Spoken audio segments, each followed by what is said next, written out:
الحمد للہ رب العالمین والصلاة والسلام على خاتم الانبیاء والمرسلین وعلى آلہ وصحبہ ومن تبعہم بإحسان الى یوم الدین اما بعد۔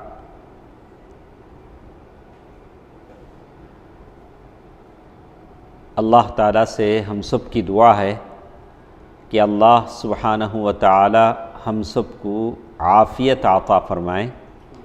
اللہ تعالیٰ سے ہمیشہ عافیت مانگتے رہنا چاہیے کہ اللہ اپنی حفاظت میں رکھے، امان میں رکھے، عافیت میں رکھے، اور اس کے جو اسباب ہیں بیماری سے بچنے کے لیے وہ اسباب بھی اختیار کرتے رہنا چاہیے۔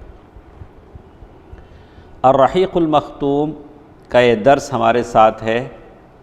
اے اللہ، سیرت النبی کی یہ مجلسیں ہیں جس کو ہم سن رہے ہیں، اور تیرا وعدہ ہے لَقَدْ كَانَ لَكُمْ فِي رَسُولِ اللَّهِ أُسْوَةٌ حَسَنَةٌ، اور اللہ تعالیٰ نے قرآن مجید میں بڑی صفائی کے ساتھ کہہ دیا ہے کہ اللہ کے نبی صلی اللہ علیہ وسلم ہم سب کے لیے نمونہ ہیں، انہی کے نقش قدم پر ہم چلیں گے انشاءاللہ۔ تو جب تک آپ صلی اللہ علیہ وسلم کے بارے میں جانیں گے نہیں، کیسے آپ کی پیروی کر سکیں گے؟ تو غزوہ احزاب کی بہت ساری باتیں ہم نے سنی، کیسے دشمنوں نے متحد ہو کر مدینے کو گھیرا اور اللہ تعالیٰ نے ہواؤں کا طوفان بھیجا اور ان کے درمیان پھوٹ ڈال دی اور سب ناکام و نامراد ہو کر واپس چلے گئے۔ پھر نبی اکرم صلی اللہ علیہ وسلم نے ان منافقین کا حساب لیا۔ اللہ کے نبی صلی اللہ علیہ وسلم نے پھر اللہ کے نبی صلی اللہ علیہ وسلم نے ان منافقین کا حساب لیا جنہوں نے آپ کے ساتھ غداری کی، مسلمانوں کے ساتھ غداری کی، اور اللہ اور اس کے رسول کے دشمنوں کے ساتھ مل کر اسلام کو مٹا دینا چاہا۔ تو ان میں سے بنو قریظہ تھی جن سے اللہ کے نبی صلی اللہ علیہ وسلم نے انتقام لیا۔ تو اللہ کے نبی صلی اللہ علیہ وسلم جب بنو قریظہ سے فارغ ہو گئے تو اور بھی کچھ بڑے بڑے اکابر مجرمین تھے جو اسلام کے خلاف سازشیں کر رہے تھے۔ تو ان میں سے ایک تھا سلام ابن ابی الحقیق، اس کا نام کیا ہے؟ سلام بن ابی الحقیق، جس کی کنیت تھی ابو رافع۔ اس سے پہلے آپ کو معلوم ہوگا کہ اوس کے قبیلے کے لوگوں نے ایک مشہور یہودی کو قتل کیا تھا۔ وہ کون تھا؟ کعب بن اشرف۔ کعب بن، انصار کے دو مشہور قبیلے تھے، ایک اوس اور خزرج۔ اوس والوں نے تو کعب بن اشرف کو قتل کیا تھا، اب خزرج والوں نے چاہا کہ ہمارے قبیلے کی طرف سے بھی کوئی کیا ہو، ایک بڑا کام ہو، اسلام کا کوئی دشمن ختم کیا جائے۔ تو اس لیے کہ ابو رافع سلام ابن ابی الحقیق اکابر مجرمین میں سے تھا، مسلمانوں کے خلاف مشرکین کو ورغلانے میں اس کا بڑا حصہ تھا، اور اپنی مال سے مشرکین کی مدد کرتا تھا، اور رسول اکرم صلی اللہ علیہ وسلم کو بڑی تکلیف پہنچاتا تھا۔ جب بنو قریظہ کا کام پورا ہو گیا تو قبیلہ خزرج کے لوگوں نے اللہ کے نبی صلی اللہ علیہ وسلم سے اجازت چاہی کہ اگر موقع دیا جائے تو ہم کیا کریں، ابو رافع کو ختم کر دیں۔ کیوں؟ اوس والوں نے کسے ختم کیا تھا؟ کعب بن اشرف۔ قبیلہ خزرج کی خواہش تھی کہ ایسا ہی کوئی کارنامہ وہ بھی انجام دیں، اس لیے انہوں نے اللہ کے نبی صلی اللہ علیہ وسلم سے اجازت مانگی۔ اللہ کے نبی صلی اللہ علیہ وسلم نے اجازت دے دی، لیکن ساتھ ساتھ اللہ کے نبی صلی اللہ علیہ وسلم نے تاکید فرما دیا کہ عورتوں اور بچوں کو قتل نہ کیا جائے۔ ابو رافع ہے جس سے ہماری دشمنی ہے، مسلمانوں کو تکلیف پہنچا رہا ہے، اللہ کے نبی صلی اللہ علیہ وسلم کو ایذا دے رہا ہے، تو عورتوں اور بچوں کو قتل نہ کیا جائے۔ تو قبیلہ خزرج کا ایک مختصر دستہ، ایک ٹیم جس میں 5 آدمی تھے، اس کام کے لیے روانہ ہوئے۔ یہ سب کے سب قبیلہ بنو سلمہ سے متعلق تھے اور خزرج سے تھے، اور ان کے کمانڈر تھے عبداللہ بن عتیق۔ عبداللہ بن، قاف نہیں، آخر میں کیا آئے گا؟ کاف کے، عبداللہ بن عتیق، کاف۔ ہاں، تو یہ ابو رافع اس کا قلعہ تھا خیبر میں، تو یہ 5 آدمی کی ٹیم سیدھے وہاں خیبر پہنچی، اور معلوم ہے کہ مدینے سے خیبر دور پڑتا ہے۔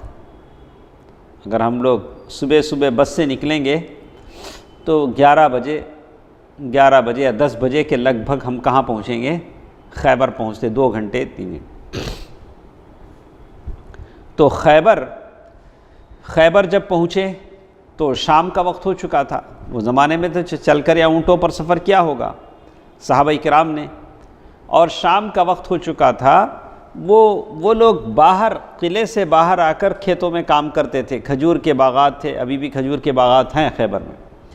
تو شام جیسے ہوتی تھی پورے اندر آ جاتے تھے، قلعے کا دروازہ بند ہو جاتا تھا۔ جیسے ہی لوگ پہنچے سارے لوگ اندر جا چکے تھے، وقت ہو چکا تھا۔ تو عبداللہ بن عتیق رضی اللہ عنہ انہوں نے کہا میں کچھ سمتھنگ ہیلا کرتا ہوں، کیا کرتا ہوں؟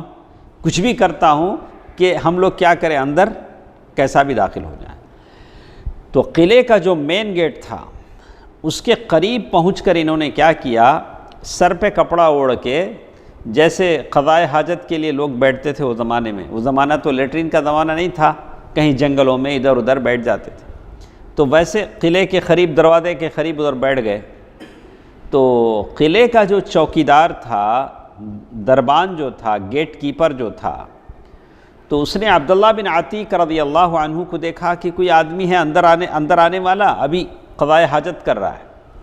تو اس نے کہا او اللہ کے بندے، کسے کہہ رہا ہے؟ عبداللہ بن عتیق رضی اللہ عنہ سے، اگر اندر آنا ہے تو آ جاؤ، ورنہ میں دروازہ بند کر کے جا رہا ہوں۔ اسے بھی جانے کی جلدی تھی، کیا بولا؟ اندر آنا ہے آ جاؤ، لیکن میں کیا کر رہا ہوں؟ دروازہ بند کر رہا ہوں۔ عبداللہ بن عتیق رضی اللہ عنہ کہتے ہیں کہ یہ بس یہی میں چاہتا تھا، ایسا بولتے ہی میں اندر گھس گیا، اندر جا کر میں چھپ گیا، اندر پہنچ گئے۔ وہ لائٹنگ کا تو زمانہ نہیں تھا، اندھیرا تھا۔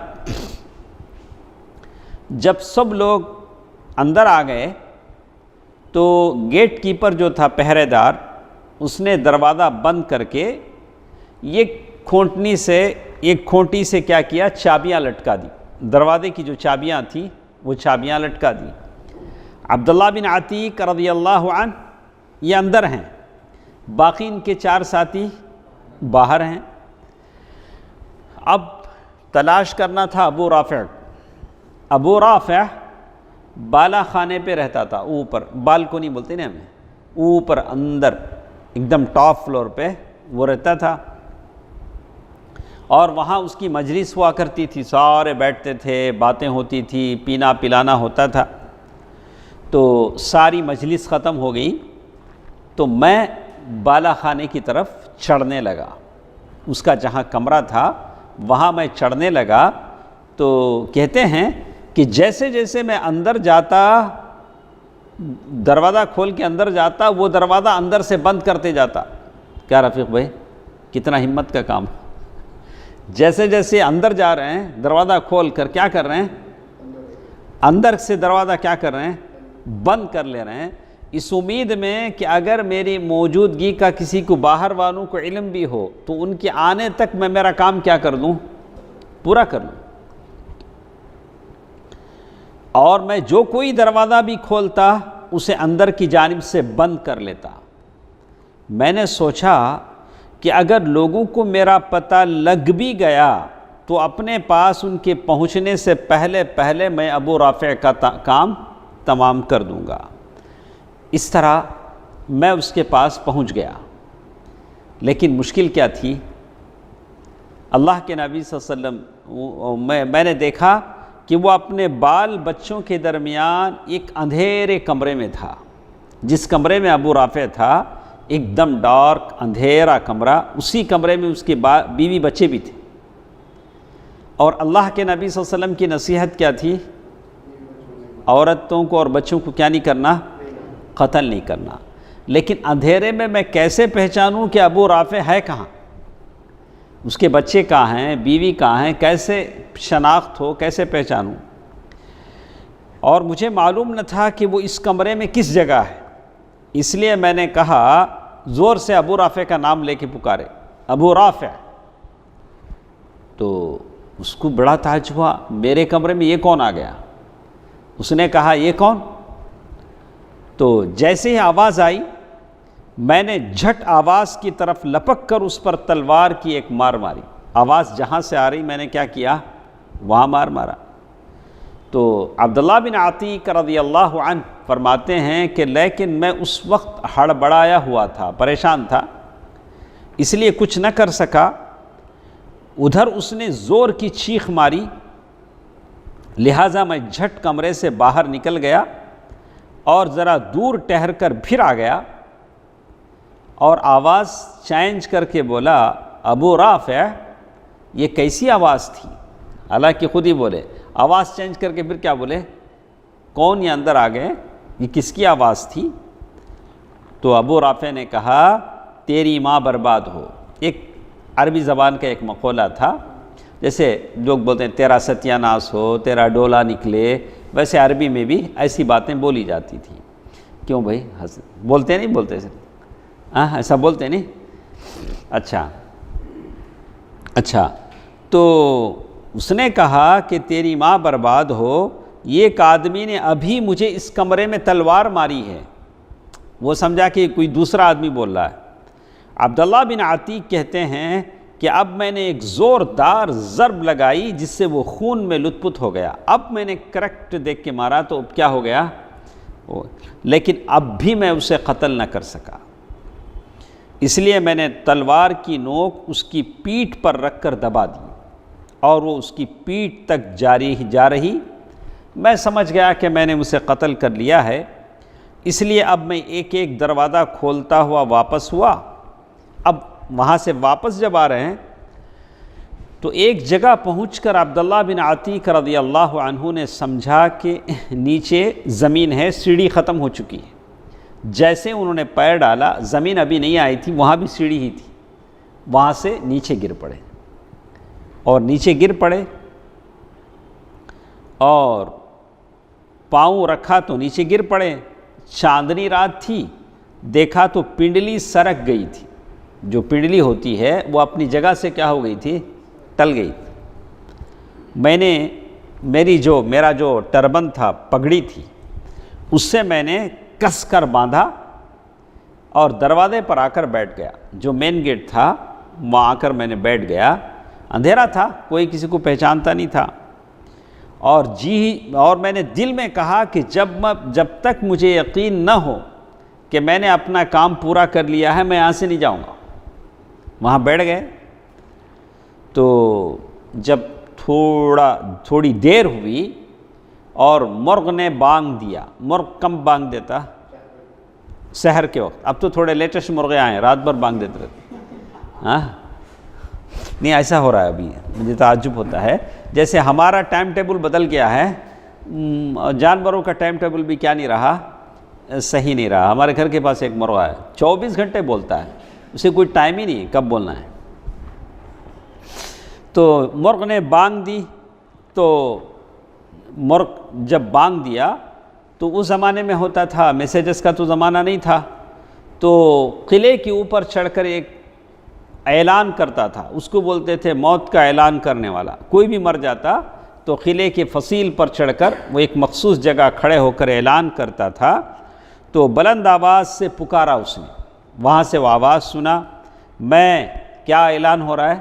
میں اہل حجاز کے تاجر ابو رافع کی موت کی اطلاع دے رہا ہوں. اوپر سے اعلان ہو رہا ہے. تو اب ان کو کیا ہو گیا؟ عبداللہ بن عتیق رضی اللہ عنہ یقین ہو گیا کہ میرا کام کیا ہو گیا؟ پورا ہو گیا. اب میں اپنے ساتھیوں کے پاس پہنچا جو 4 ساتھی وہاں تھے، اور کہا کہ اب یہاں سے بھاگ چلو، ہمارا کام کیا ہو گیا؟ پورا ہو گیا۔ اللہ نے ابو رافع سلام ابن ابی الحقیق اس کو کیفر کردار تک پہنچایا۔ چنانچہ میں اللہ کے نبی صلی اللہ علیہ وسلم کی خدمت میں حاضر ہوا اور آپ سے واقعہ بیان کیا، تو آپ صلی اللہ علیہ وسلم نے فرمایا اپنا پاؤں پھیلاؤ۔ کیا بولے؟ اپنا پاؤں پھیلاؤ۔ اور کہتے ہیں میں نے اپنا پاؤں پھیلایا، آپ صلی اللہ علیہ وسلم نے اپنے ہاتھ دست مبارک پھیرا، ایسا لگا گویا تکلیف تھی ہی نہیں۔ اللہ کے نبی صلی اللہ علیہ وسلم نے اپنا ہاتھ پھیرا، پنڈلی جو سرک گئی تھی کیا ہو گئی؟ سیٹ ہو گئی۔ سمجھے؟ اچھا، یہ جو روایت ہے یہ صحیح بخاری کی روایت، جو روایت ہم نے پڑھا ابھی، اس میں کیا ہے؟ اکیلے آدمی، کون؟ عبداللہ بن عتیق رضی اللہ عنہ، یہ اکیلے آدمی گئے ہیں، یہ ساری کارروائی کیے ہیں۔ ابن اسحاق کی ایک روایت ہے، اور ایک روایت ابن اسحاق کی ہے کہ ابو رافع کے گھر میں 5 صحابہ اکرام گھسے تھے۔ اس روایت کے حساب سے 5 گئے تھے، سب نے اس کے قتل میں شرکت کی تھی۔ جس صحابی نے اس کے اوپر تلوار کا بوجھ ڈالا تھا وہ حضرت عبداللہ بن انیس تھے، ابن اسحاق کی روایت کے حساب سے۔ اس روایت میں یہ بھی بتایا گیا ہے کہ ان لوگوں نے جب رات میں ابو رافع کو قتل کر لیا اور عبداللہ بن عتیق کی پنڈلی ٹوٹ گئی تو انہیں اٹھا لائے، اور قلعے کی دیوار کے آر پار ایک جگہ چشمے کی نہر گئی ہوئی تھی، ایک چشمہ تھا، اسی میں گھس گئے۔ ادھر یہودیوں کو معلوم ہوا کہ کوئی آ کے قتل کیے ہیں، انہوں نے آگ جلائی، ہر طرف دوڑ کر دیکھا۔ جب مایوس ہو گئے تو مقتول کے پاس واپس آ گئے۔ صحابہ کرام واپس ہوئے، حضرت عبداللہ بن عتیق کو اٹھا کر، یہ 4 آدمی اٹھا، چل نہیں سکتے تھے نا، پاؤں تو پنڈلی تو سرک گئی تھی، رسول اللہ صلی اللہ علیہ وسلم کی خدمت میں لے آئے۔ اس سریے کی روانگی ذی قعدہ یا ذی الحجہ 5 سن ہجری میں عمل میں آئی تھی۔ جب رسول اللہ صلی اللہ علیہ وسلم احزاب اور قریظہ کی جنگوں سے فارغ ہو گئے اور جنگی مجرمین سے نمٹ چکے، تو اللہ کے نبی صلی اللہ علیہ وسلم نے چاہا کہ مدینے کے اطراف جو قبائل ہیں ان سے بھی کیا کیا جائے؟ بدلہ لیا جائے۔ آپ کو معلوم ہوگا کہ اللہ کے نبی صلی اللہ علیہ وسلم کے 10 صحابہ کو کچھ لوگوں نے قتل کیا تھا دھوکے سے، قاری ہونا ایسے بول کے لے گئے تھے۔ رجیع، اس کا نام کیا تھا؟ رجیع۔ 8 صحابہ کو قتل کیا تھا، 2 صحابہ کو مکے والوں کو بیچ دیا تھا، انہوں نے بڑی بے دردی سے قتل کیا تھا، تو ان سارے لوگوں کا انتقام لینا تھا۔ تو کہتے ہیں بہت سارے غزوے اور سرایا اس کے بعد ہوئے۔ اس میں ایک دوسرا سریہ تھا، پہلا سریہ کون سا؟ سلام ابن ابی الحقیق کا قتل۔ ایک دوسرا سریہ ہے، سریہ اور غزوے کا فرق اس سے پہلے ہم سن چکے ہیں۔ سریہ کسے کہتے ہیں؟ غزوہ کسے کہتے ہیں؟ جس میں اللہ کے نبی صلی اللہ علیہ وسلم شریک۔ سریہ محمد بن مسلمہ احزاب و قریظہ کی جنگوں سے فراغت کے بعد یہ پہلا سریہ ہے جس کی روانگی عمل میں آئی۔ اس میں 30 آدمی تھے۔ سریۃ محمد بن مسلمہ کتنے آدمی تھے؟ 30 آدمی۔ اس سریے کو نجد کے اندر بکرات کے علاقے میں دریا کے آس پاس قرطہ نامی مقام پر بھیجا گیا تھا۔ وریا اور مدینے کے درمیان 7 رات کا فاصلہ ہے۔ یہ 30 آدمی کتنا دور گئے ہیں؟ 7 نائٹس جرنی کے رہے۔ جرنی میں تھک جاتا آدمی، جا کے وہاں کیا کرنا ہے؟ مقابلہ کرنا ہے۔ روانگی 10 محرم کو عمل میں آئی، اور نشانہ بنو بکر بن کلاب کی ایک شاخ تھی، قبیلہ بنو بکر کی ایک شاخ تھی۔ مسلمانوں نے چھاپا مارا تو دشمن کے سارے افراد بھاگ نکلے، جتنے دشمن تھے سب کیا ہوئے؟ بھاگ گئے۔ مسلمانوں نے چوپائے، کیٹلز اور بکریاں وہاں سے لا لیے، اور محرم میں ایک دن باقی تھا کہ مدینہ آ گئے، اس لیے کہ محرم میں کیا نہیں کرنا؟ جنگ نہیں کرنا۔ اے دیکھو رفیق بھائی، آتے آتے کیا کیے، ہم لوگ ہمیشہ ان کا ذکر سنتے ہیں، تو یہ کون سا قبیلہ ہے؟ آتے آتے بنو حنیفہ کے سردار، بنو حنیفہ ایک قبیلہ تھا، اس کے ایک سردار تھے ثمامہ بن اثال، ان کا نام کیا تھا؟ ثمامہ بن اثال، وہ بھی ان کو بھی پکڑ کے لائے، وہ بڑے سردار تھے، ان کو پکڑ کے لائے۔ وہ کس نیت سے نکلے تھے؟ وہ زمانے میں ایک جھوٹا نبی تھا، مسیلمہ کذاب، مسیلمہ کذاب۔ یہ مسیلمہ کذاب نے کہا تھا کہ اللہ کے نبی صلی اللہ علیہ وسلم کو جا کے قتل کر دو، تو یہ ثمامہ بن اثال اپنا بھیس بدل کر قتل کرنے کے لیے نکلے تھے، کس کو؟ اللہ کے نبی صلی اللہ علیہ وسلم کو۔ اس سے پہلے ہم نے ایک آدمی کے بارے میں پڑھا تھا جو قتل کرنے کے لیے نکلے تھے، مسلمان ہو گئے، عمیر بن وہب جمحی۔ ویسے ہی یہ بھی کیا ہوا تھا؟ قتل کرنے کے لیے نکلے تھے ثمامہ بن اثال، لیکن مسلمانوں نے انہیں گرفتار کر لیا، گرفتار کر کے سیدھے لائے، مسجد نبوی کے کھمبے سے باندھ دیا۔ اس زمانے میں جیل تو تھے نہیں، مسجد نبوی میں لا کر ایک کھمبے سے باندھ دیا۔ اللہ کے نبی صلی اللہ علیہ وسلم گئے، جا کر پوچھے ثمامہ کیا حال ہے، کیسے ہو؟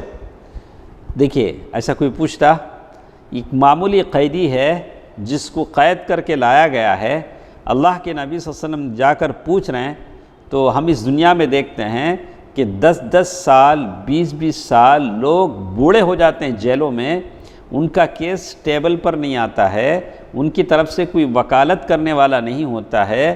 ہماری قوم 1 کروڑ کی مسجد تو بنا دیتی ہے، لیکن ان قیدیوں کو قید سے چھڑانے کا کوئی کام نہیں کرتی۔ مسجد بہت جیب بھر کے چندہ دیں گے، مسجد نہ بنا رہے ہیں، چلو دل کھول کے چندہ دیجئے، جیسے سفیر بولتے جھولی بھر دیتے۔ لیکن وہ لوگ جو بے قصور جیلوں میں بند ہیں، جن کی بیوی بچے بھوک اور پیاس اور افلاس کی نوبت ان کو آئی ہے، لیکن ایسے قیدیوں کو چھڑانا جو شریعت میں ہے کہ زکوٰۃ کا پیسہ اس پر خرچ کیا جائے، ان کی طرف سے وکالت کی جائے، ان کے جو الزامات ہیں اس کے لیے وکیل رکھے جائیں، تو اس کوشش میں بہت کم کیا کرتے ہیں لوگ آگے بڑھتے ہیں۔ یہ دیکھیے اللہ کے نبی صلی اللہ علیہ وسلم خود ان کے پاس گئے ہیں، جا کر کہہ رہے ہیں کہ ثمامہ تمہارے نزدیک کیا ہے، مطلب تمہارا خیال کیا ہے، ابھی تو تم مسجد نبوی سے بندھے ہوئے ہو، تمہارا خیال کیا ہے؟ انہوں نے کہا اے محمد صلی اللہ علیہ وسلم، میرے نزدیک خیر ہے۔ کیا بولے؟ میرے نزدیک کیا ہے؟ خیر ہے، میرے نزدیک کیا اچھائی ہے۔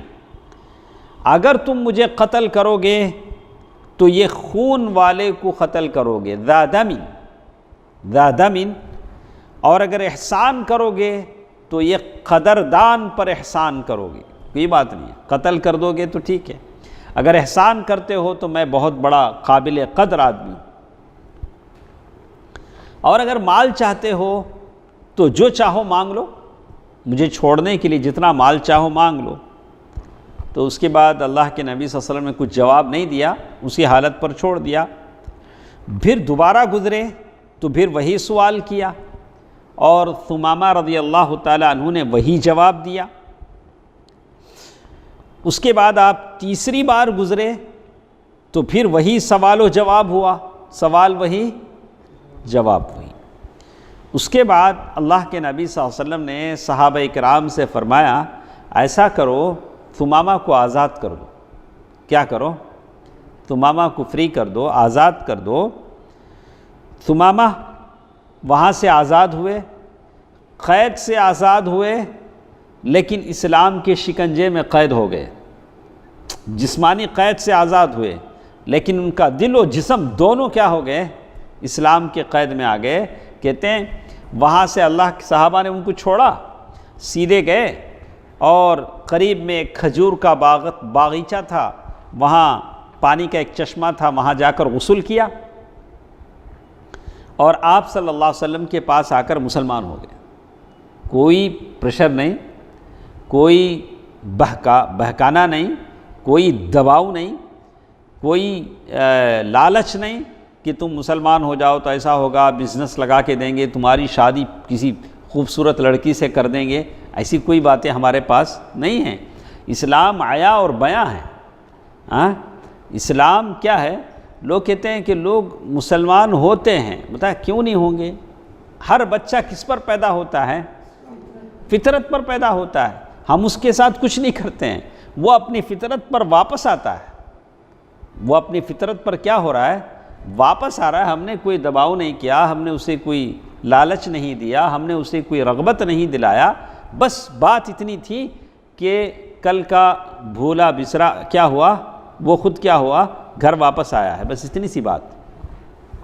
یہ دیکھیے خدا کی قسم، پھر وہ کہتے ہیں واپس آ کر مسلمان ہوئے تو اپنا تاثر کیا پیش کیا، فیڈ بیک کیا دیا، دیکھیے اللہ کی قسم زمین کے اوپر کوئی چہرہ میرے نزدیک آپ کے چہرے سے زیادہ مبغوض نہ تھا، برا نہ تھا، لیکن اب آپ کا چہرہ دوسرے تمام چہروں سے زیادہ محبوب ہو گیا ہے، اور اللہ کی قسم زمین کے اوپر کوئی دین میرے نزدیک آپ کے دین سے زیادہ برا نہ تھا، مگر اب آپ کا دین دوسرے تمام دینوں سے زیادہ محبوب ہو گیا ہے۔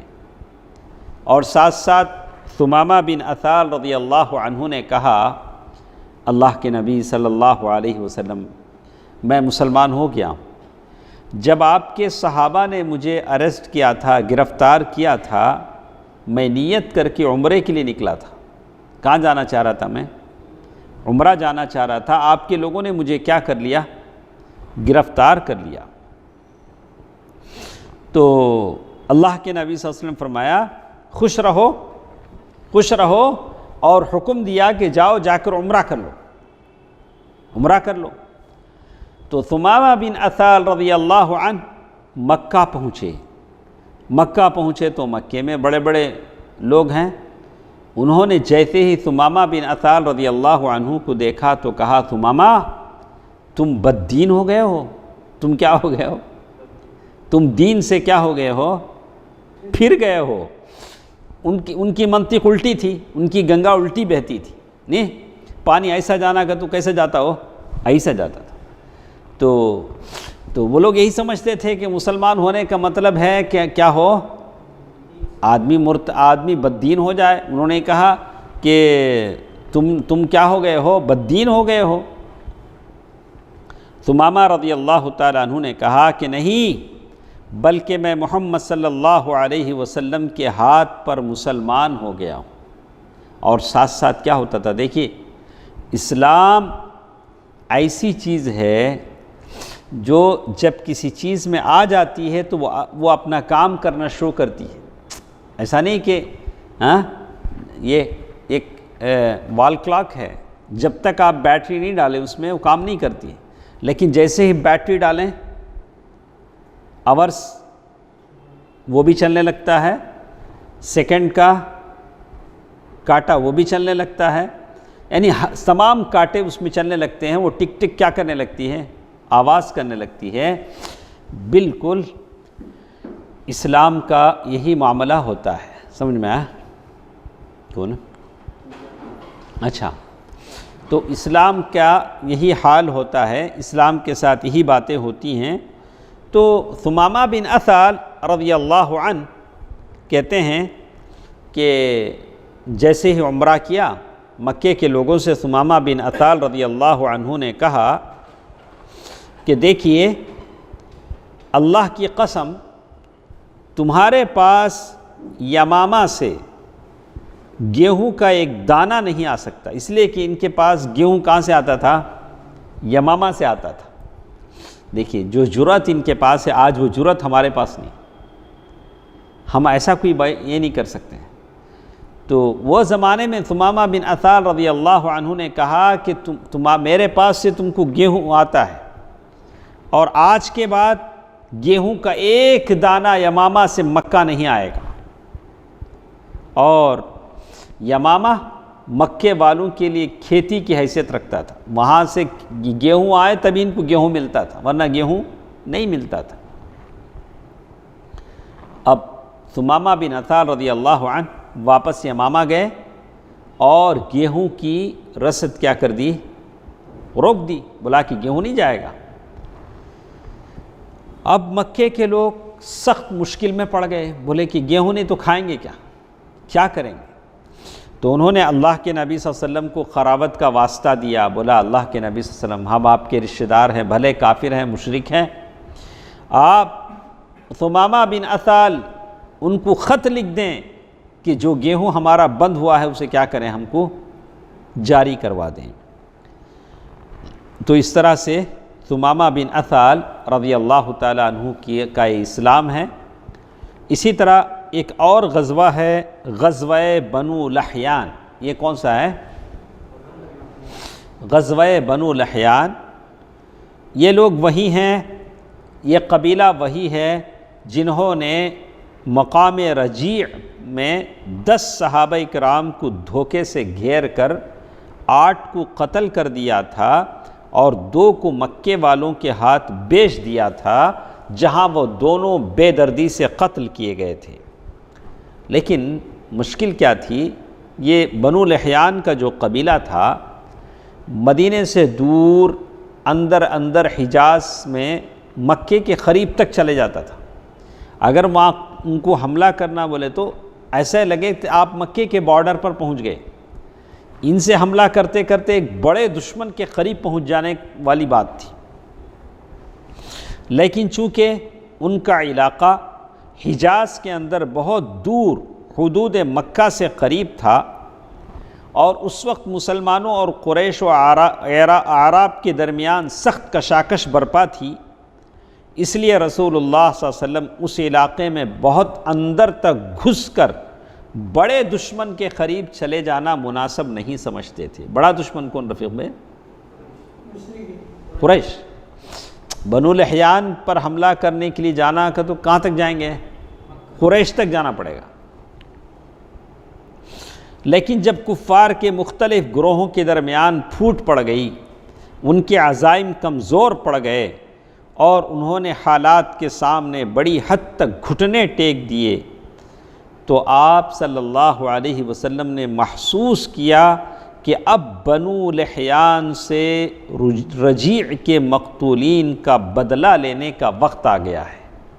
اللہ کے نبی صلی اللہ علیہ وسلم کے جو 10 آدمی جو شہید ہوئے تھے اس کا بدلہ لینے کا ٹائم آ گیا ہے۔ اللہ کے نبی صلی اللہ علیہ وسلم ربیع الاول یا جمادی الاولی سے 6 سن ہجری میں 200 صحابہ کے ساتھ لحیان کا رخ کیا۔ مدینہ میں عبداللہ ابن مکتوم کو اپنا جانشین بنایا اور ظاہر کیا کہ شام کا سفر کرنے۔ اللہ کے نبی صلی اللہ علیہ وسلم ایک طرف جاتے تھے تو ایک طرف کیا کرتے تھے؟ بتاتے تھے۔ کبھی بھی بات آپ کیا کریں، آپ کا منصوبہ کیا کریں، مخفی رکھیں، اس میں بہت اچھی باتیں بھی ہوتی ہیں، اس لیے کہ خواہ ہم لوگ کام کرنے سے پہلے کیا کرتے ہیں؟ پہلے ہی بول دیتے ہیں۔ تو یہاں اللہ کے نبی صلی اللہ علیہ وسلم نے کہا کہ میں شام کا ارادہ ہے، پھر اس کے بعد آپ یلغار کرتے ہوئے امج اور عصفان کے درمیان بطن غران نامی ایک وادی میں، جہاں صحابہ کرام کو شہید کیا گیا تھا، جس وادی میں 8 صحابہ شہید ہوئے تھے، وہاں پہنچے۔ وہاں پہنچ کر وہ جگہ وہی تھی جہاں 8 صحابہ شہید ہوئے تھے۔ اللہ کے نبی صلی اللہ علیہ وسلم نے ان صحابہ کے لیے رحمت کی دعائیں کی۔ بہت لمبا عرصہ ہو گیا ہے، لیکن جگہ یاد آئی تو صحابہ کرام یاد آئے، ان سب کے لیے رحمت کی دعا کی۔ اب ادھر بنو لحیان کو خبر ہوئی کہ اللہ کے نبی صلی اللہ علیہ وسلم آ رہے ہیں، انہوں نے بولا کہ ہماری گرفتاری آئی، اللہ کے نبی صلی اللہ علیہ وسلم انتقام لیں گے۔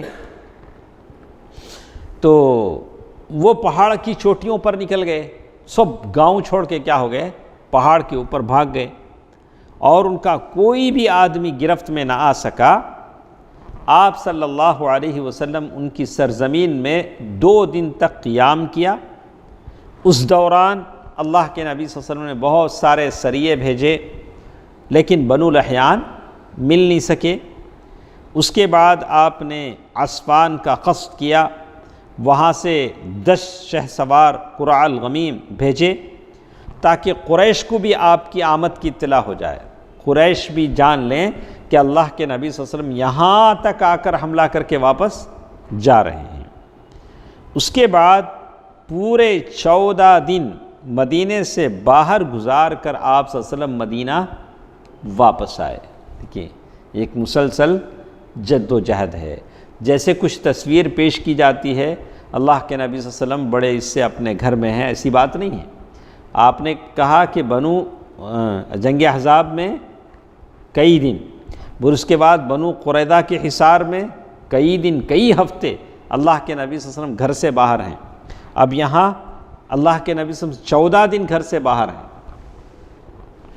اس مہم سے فارغ ہو کر رسول اللہ صلی اللہ علیہ وسلم پے در پہ فوجی مہمات اور سریے روانہ فرماتے رہے۔ اس میں سے کچھ یہ ہیں، سریے غمر، اور ایک سریہ تھا اللہ کے غمر، ربیع الاول یا ربیع الاخر 6 سن ہجری میں حضرت عکاشہ بن محسن رضی اللہ عنہ۔ کون ہیں آپ؟ عکاشہ بن محسن۔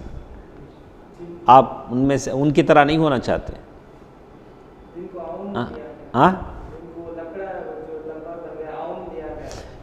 نہیں، ایک ہی جواب دے سکتے آپ، ایک آدمی ایک ہی جواب دے سکتے، ہو گیا۔ ہاں، اور آپ رفیق بھائی؟ عکاشہ بن محسن۔ ہاں نہیں، اور یاد آیا؟ اچھا، اللہ کے نبی صلی اللہ علیہ وسلم نے فرمایا کہ 40,000 آدمی ایسے ہیں جو بغیر حساب کے جنت میں جائیں گے۔ تو عکاشہ بن محسن رضی اللہ عنہ انہوں نے کہا یا رسول اللہ ادعو اللہ لی ان یجعلنی منہم، اللہ کے نبی صلی اللہ علیہ وسلم آپ دعا فرمائیے کہ میں بھی کیا ہو جاؤں، ون آف دا، ان لوگوں میں سے میں بھی کیا ہو جاؤں، ایک ہو جاؤں۔ تو اللہ کے نبی صلی اللہ علیہ وسلم نے دعا کر دیا کہ انشاءاللہ تم بھی کیا ہوگے، ان میں سے ایک ہوگی۔ اور ایک صحابی نے کہا کہ میرے واسطے بھی اللہ کے رسول، تو اللہ کے نبی صلی اللہ علیہ وسلم فرمایا سبقک بہا عکاشہ، عکاشہ تم سے بازی لے گئے۔ کیا بولا؟ عکاشہ تم کو کیا کر دیا، اوورٹیک کر کے چلے گئے۔ تو معلوم یہ ہوتا ہے، حالانکہ انہوں نے پہلے، تو ایسے معاملے میں پہلے آگے بڑھ کے کیا کر لینا، ذرا لوگ رہتے سامنے رکھو بھی کیا بھی نہیں کر سکتے، بیٹھ کو اچھا جائیں گے لیں گے، کون کیا لے چلے۔ جہاں خیر کا معاملہ ہے، فضیلت کا معاملہ ہے، بڑھ کے جو اٹھا لے جا موسیقا ہے ساقی۔ جب کیا کرنا، آگے بڑھ کر کیا کرنا، والسابقون السابقون اولئک المقربون، جو ایسے نیکی کے کاموں میں کیا کرنا، سبقت لے جانا، سارعوا الی مغفرۃ من ربکم۔ تو یہ ہیں عکاشہ بن محسن۔ تو 40 آدمیوں کی کمان دے کر مقام غمر کی طرف اللہ کے نبی صلی اللہ علیہ وسلم نے ان کو روانہ کیا۔ یہ بنو اسد کے ایک چشمے کا نام ہے۔ مسلمان آ رہے ہیں یہ سن کر وہ سب لوگ بھاگ گئے۔ تو ان کے بھاگ جانے کے بعد ان کے 200 کیملز لے کر یہ لوگ کیا ہوئے، واپس آئے۔ تو اللہ تعالیٰ نے ان کو کیا کیا، غنیمت دے دیا۔ اس کے بعد ہمارے ساتھ سریہ ذوالقصہ وہ بھی ہے، سریہ جموم ہے، سریہ عیس ہے، اور سریہ کچھ سرایا ہیں، انشاءاللہ کل کے درس میں ہم پڑھیں گے۔ اور اسی کے ساتھ ساتھ غزوہ بنی المصطلق یا غزوہ مریسیع، جس میں بہت اچھی باتیں ہیں، انشاءاللہ کل کے درس میں ہمارے ساتھ رہیں گی۔ اللہ تعالی بہتر بات سننے اور عمل کرنے کی توفیق دے، آمین۔ والسلام علیکم ورحمۃ اللہ وبرکاتہ۔